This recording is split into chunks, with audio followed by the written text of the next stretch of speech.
Je suis un démocrate dans l'âme et je veillerai personnellement à ce que tous ceux qui souhaitent être candidats puissent l'être.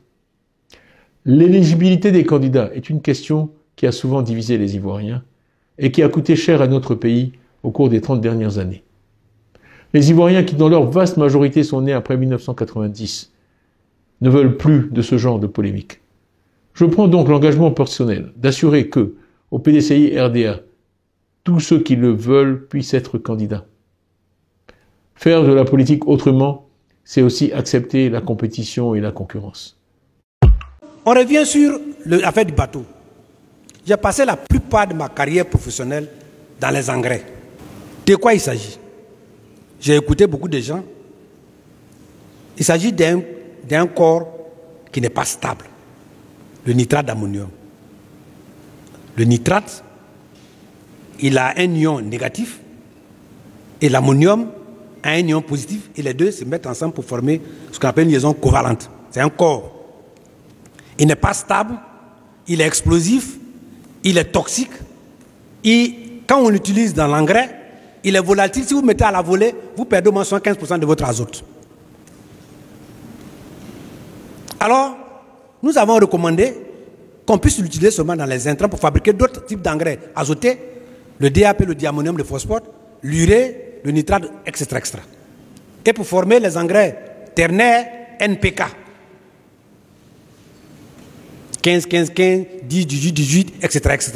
Et on renforce cela par du sulfate, de calcium et autres, et puis des micro-éléments. Et quand l'équilibre n'est pas parfait, on met un corps inerte pour stabiliser cela. Qu'est-ce qu'on fait?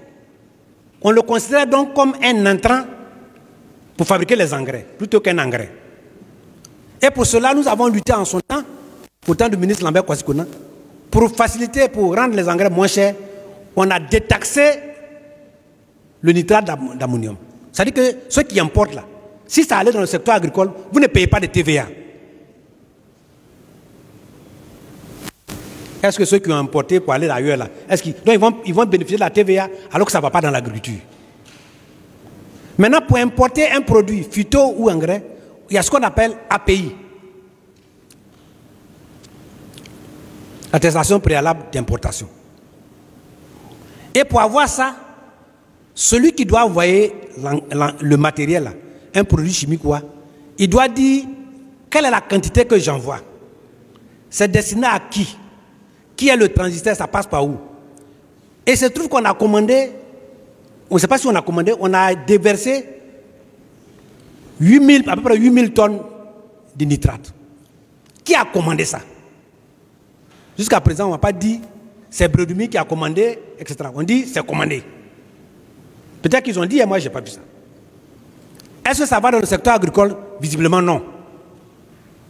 On parle du secteur des mines. Dieu merci, on a quelqu'un des mines ici et moi je suis de l'agriculture. Mais si c'est des mines, cela dit que ça allait faire des dynamites. 8000 tonnes de nitrate, quand on connaît, sa dangerosité est telle qu'on a peur même. Si quelques kilogrammes échappent à ceux qui font et que ça va dans les mains des bandits, c'est un danger pour nous tous. Donc on doit prendre ça au sérieux. C'est un problème de sécurité, c'est pourquoi on intègre le ministre de la Défense. Donc il ne faut pas qu'on banalise ça, qu'on politise ça. C'est un problème de sécurité. J'ai vu quelqu'un qui dit qu'on connaît une formule chimique, alors ce n'est plus dangereux. Mais on connaît la formule de l'acide sulfurique, pourtant c'est dangereux. Donc, si c'est pour aller dans les mines, où on les stocke, quel est le rythme d'utilisation? Au départ, on nous avait dit c'est 3000 tonnes. Après, on s'est retrouvé à 8000 tonnes. C'est qu'il y a un problème. Le PDCI RDA demande au gouvernement de suivre ce dossier de près. Parce que nous sommes dans une bombe à retardement. Il faut que les gens sécurisent le stockage et que les gens tracent ça pour savoir où ça va, pour que ça n'échappe pas au vrai destinataire et qu'on y est. Et que si ce n'est pas destiné à faire des engrais pour l'agriculture, alors il n'y a qu'à taxer. Puisque nous avions demandé la détaxation uniquement dans le secteur de l'agriculture. Ce n'est pas pour le secteur des mines. La loi, l'autorisation qu'on donne, c'est pour le secteur de l'agriculture, je ne sais pas. Donc, nous, notre avis, c'est que techniquement, avoir 8000 tonnes en même temps dans un même bateau débarqué, il y a des risques. On est commandé avant, mais morceau par morceau pour citer l'autre. C'est là qu'il y a le vrai problème. C'est un problème de sécurité, de suivi. Et je pense que celui qui a alerté, il a bien fait. Mais les gens, j'ai suivi aussi des débats parlant de déchets toxiques pour dire que oui, c'est sur le régime du président Gbagbo qui a eu des déchets toxiques que jamais un autre régime n'a fait ça. Eh mon ami, quand vous ne connaissez pas, demandez-nous. Rappelez-vous qu'il y a eu 18 000 tonnes de riz avariés. Vous vous rappelez? 18 000 tonnes. Je ne vais pas donner les détails ici, puisqu'on était au cœur de l'affaire. Le bateau s'est promené partout, et ici on l'a reçu. On l'a reçu, on a dit que c'était toxique, mais ça a dissipé. On ne sait pas où c'est parti, mais on a débarqué ça ici.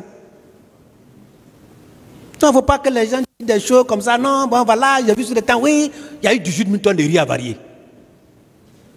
Ce n'est pas sur Gbagbo, ce n'est pas sur Bédier. Bon, maintenant on ne sait pas sur qui, mais en tout cas, il y a eu 18 000 tonnes. Voilà. La team Tidjane Thiam a décidé d'apaiser la situation avec M. Jean-Luc Billon. Et Tidjane Thiam nous informe qu'il n'a jamais été un dictateur et qu'il est un démocrate fin prêt. Et donc, il n'a absolument aucun mal à gérer aujourd'hui la candidature présidentielle en passant par une élection où il va affronter tous les candidats. Ça veut dire qu'il passe un message clair à Jean-Luc Billon. Je n'ai pas peur de t'affronter, je vais t'affronter parce que c'est aussi ça la démocratie. Et pour moi, c'est une bonne chose car ça permet d'apaiser la situation. Vous savez, la confrontation qui est aujourd'hui entre Jean-Luc Billon et Tidjane Thiam peut ouvrir la porte à quelque chose qui va avantager le parti au pouvoir. Et pourtant, ce n'est pas la meilleure des choses à faire. Il faut plutôt aller dans l'harmonie, dans l'entente avec que ce soit Jean-Luc Billon ou alors même Tidjane Thiam lui-même. Ceci permettrait tout simplement au PDC d'être encore plus fort et d'affronter les élections présidentielles de 2025 avec tranquillité. Mais il faudrait vraiment que si Tidjane Thiam a décidé d'être lui, pour sa part, un démocrate, que ceux qui vont organiser les élections soient aussi des démocrates comme Tidjane Thiam. Sinon, ceci peut tomber à l'eau si, à côté de ça, un président qui veut être démocrate et de l'autre côté, les organisateurs de l'élection qui, eux, décident de tout gâcher. Il veut être un démocrate, permettre à tout le monde de participer, de travailler, afin que le PDCI soit plus fort. Imaginez-vous, une élection où plusieurs personnes veulent être des candidats à l'élection présidentielle. Jean-Luc Billon est candidat, Tidjane Thiam est candidat, c'est bien organisé, où tout le monde comprend que ici, j'ai vraiment perdu. Je pense que tout le monde va se mettre en rang serré pour soutenir celui qui aura gagné. Et si c'est Tidjane Thiam, il aura même l'aval de Jean-Luc Billon, qui pourra donc comprendre que s'il ne peut même pas gagner dans son parti, le fait d'être candidat, il ne peut même pas gagner l'élection présidentielle.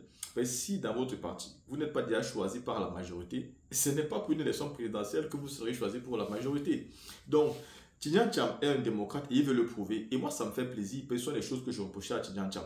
De ne pas jouer au jeu des autres pairs, qu'au lieu de mettre tout le monde à l'unisson du parti pour le bien-être du parti, il veut tout simplement exclure, comme ils ont eu à exclure Maurice Kakuyu-Kawe. Ça s'est passé pour le parti, mais ça ne peut pas se passer pour l'élection présidentielle. Parce qu'il y a des candidats qui pourront être vraiment mal au point d'aller jouer au jeu du parti au pouvoir, et ceci ne fera que du mal à l'opposition, mais en particulier à votre parti qui meurt d'envie de revenir au pouvoir. Même si nous soutenons le PPACI, tous les partis politiques d'opposition sont quand même pris en compte et on doit les soutenir pour qu'en 2025, un de ces partis gagne, mais surtout pas le RDR, et il ne doit pas rester au pouvoir. C'est quelque chose qu'on ne peut plus débattre. Donc je suis très content pour la sortie du président Tidjane Thiam et j'espère que Jean-Luc Billon verra ça comme un appel de balle et il ne sera plus en mode défensif, mais plutôt en mode j'apprécie et je vais vers la même direction.